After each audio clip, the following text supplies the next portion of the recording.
이번 시간에는 쇳돌광, 넓을광 한자에 대해서 파자 분석을 통해서 쉬운 방법을 설명해 보도록 하겠습니다. 학습하는 방법을 넓을광입니다. 집음이죠. 그 다음 남은 것이 누를황입니다.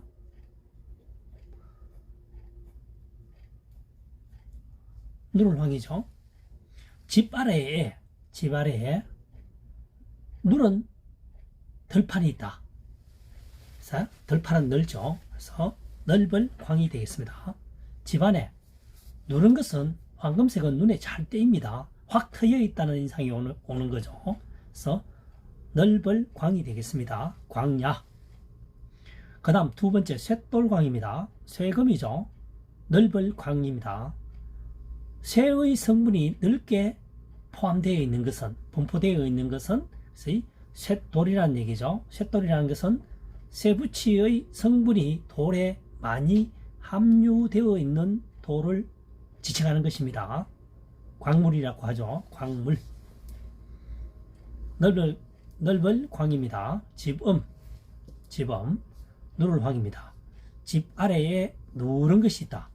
누른 것은 금빛 색깔이기 때문에 눈에 잘 띕니다. 눈에 잘 띄인다라고 하는 것은 뭡니까? 확 내용이 많다는 얘기겠죠. 그래서 누른 덜판, 누른 덜판은 넓습니다. 넓을 광입니다. 그래서 광야. 그 다음 요 한자 부분 있죠. 덜야자죠. 아들 자자가 아니고 나여자입니다. 창창 곤배정입니다. 창과 곤배는 나 자신을 위해서 존재하는 것이다. 나 자신을 위해서 소유하는 것이다. 이렇게 풀이가 하면 되겠습니다. 아들 자자는 마칠료죠. 하나입니다. 그래서 하나가 있어야 마친다는 것은 아들입니다. 과거에는 아들 하나를 놓기 위해서 10공주를 놓기도 하죠. 선 제사 때문에 관련된 거고, 가문에 대를 끌어서 안 된다는 이런 유교 사상이 잔재해 있기 때문에 그렇죠. 지금은 딸 둘, 딸 하나 있는 집이 굉장히 많죠. 과거 100년 전과 지금 현재는 차이가 굉장히 많습니다. 그래서 마칠료 하나, 일. 하나가 될 때까지 마치는 것은 아들을 낳아야 된다는 얘기죠. 아들. 그래서 아들 자차가 됩니다. 나여자는 창모, 곤배정.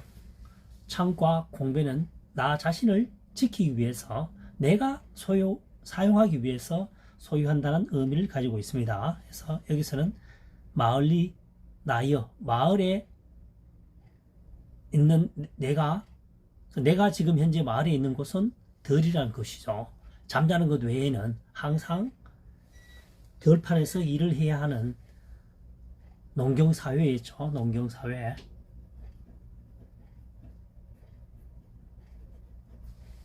쇳돌광은 쇠금, 우리가 알고 있는 두 번째 후는, 두 번째 음은 성김이죠. 성김, 쇠금, 금금 이렇게 사용되죠. 그래서 훈과 음이 두 개란 얘기입니다. 훈과 음이 두 개란 얘기입니다. 음은 쇠금, 성김이죠. 소리음자가 되어 있습니다. 그래서 쇠를 넓게 함유하고 있는 것은 쇳돌이다. 쇳돌이라는 것은 쇠붙이의 성분이 돌에 굉장히 많이 함유되어 있는 것을 말합니다. 쇳돌광 되겠습니다. 광물, 광야 이렇게 되겠죠. 광물, 광야. 이번 시간에는 산월 폭발할 폭 한자에 대해서 가장 쉽게 접근할 수 있는 방법을 설명해 보도록 하겠습니다. 산월폭이죠. 해일입니다. 또는 날일이죠. 함께 공입니다. 물수죠. 해와 물이 함께 하니까 사나운 광경이 펼쳐진다는 얘기입니다. 해와 물은 상극이죠. 해가 많이 뜨게 되면 물이 증발하게 되는 거죠. 그래서 해와 물이 함께 하면 굉장히 사나운 것처럼 보인다. 사나울 폭. 예를 들어서 폭포수가 물이 떨어질 때 보면 햇빛이 있는 날과 없는 날 차이가 많이 나죠. 햇빛이 있는 날은 굉장히 사납게 보입니다. 물 떨어지는 폭포수가요. 그래서 폭력. 그 다음 폭발할 폭입니다. 불화 사나울 폭. 불을 붙여서 사납게 접근하면 폭발한다는 얘기입니다. 그래서 불을 붙이면 폭약이 폭발한다는 얘기죠. 과거에 보면 총 같은 경우 보면 임진왜란 당시에요. 일본에서 조총을 썼죠. 조총. 화약을 붙여서 사용을 했습니다. 그래서 불을 사납게 붙이면 폭발한다는 거죠. 폭발할 폭발입니다. 폭발, 폭력, 사나울 폭. 물과 해가 함께 하면 사나워진다. 그래서 폭포수에 보면 해가 쨍쨍할 때는 굉장히 물이 사납게 보이죠. 폭포수가 떨어질 때. 사나울 폭, 폭력, 폭발할 폭, 불화. 불을 가까이 하게 되면 사납게 폭발한다는 거죠. 화약을 이용해서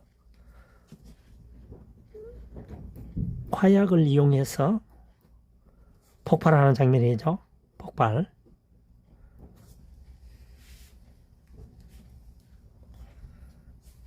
폭발, 폭력, 사나울 폭, 폭발할 폭. 한자를 단순하게 암기하는 것보다는 사나울 폭, 음과 훈에 맞게끔 한자를 파사라고 하는 것은 한자어를 깨트리는 거죠. 분리한다는 얘기입니다. 분해한다는 얘기죠. 분해해서 조립하게 되면 연상 효과를 일으키면서 학습에 매우 도움이 된다고 생각됩니다.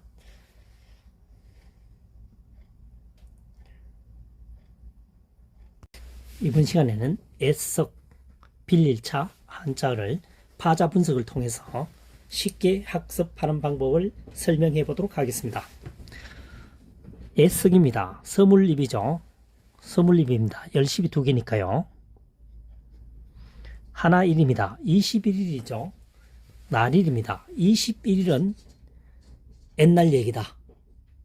그래서 애석입니다. 그래서 21일 외우는 방법은 3주, 37이 20일이죠.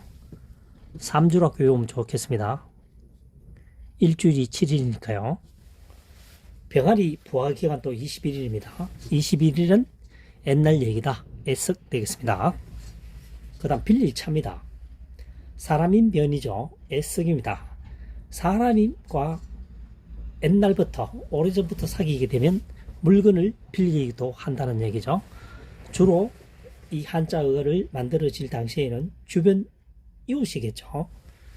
식량이나 도구 등을 빌렸었겠죠. 현재처럼 다양한 물건은 없었습니다.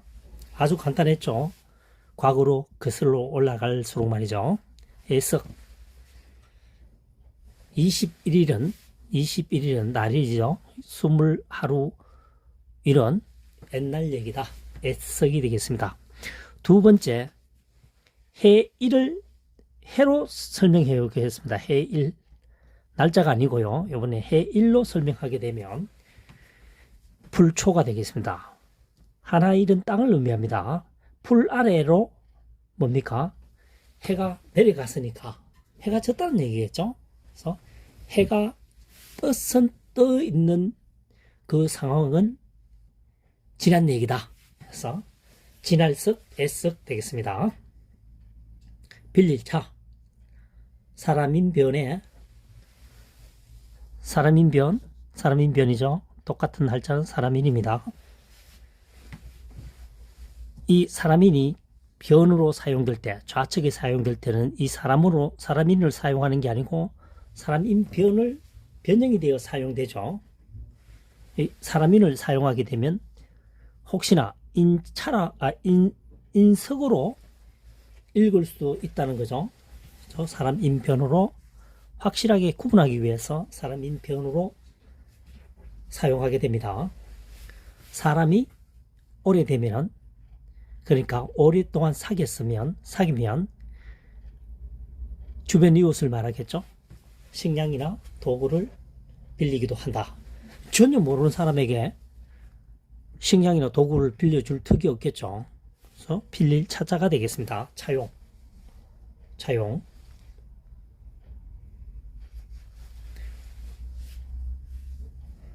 차용하다죠.